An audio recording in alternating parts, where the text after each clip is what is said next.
চলুন চলুন বলছি, চলুন যান।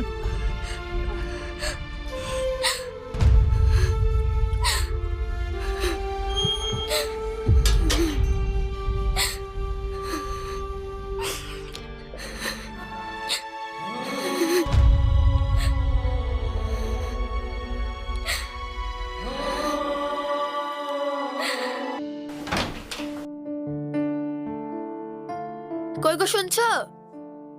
বলো। আমাদের কাজের মেয়ে সুরেখা দেখেছো? না তো।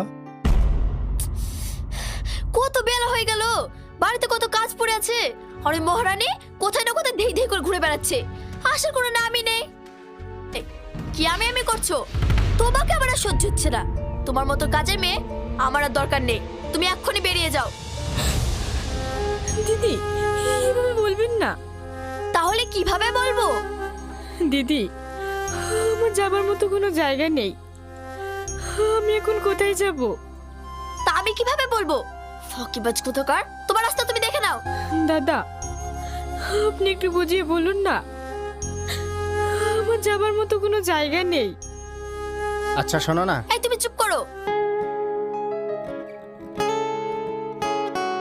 কি হলো? আজ একটু তাড়াতাড়ি বাড়ি এসো না। লোকের কাজে গিয়ে তাড়াতাড়ি বাড়ি আসবো বললে ওরা কি ছাড়বে? হ্যাঁ জানি, তবুও কি করব বলো, এত পড়াশোনা করেও একটা চাকরি পেলাম না, দেখি আসতে পারি কি। আচ্ছা ঠিক আছে।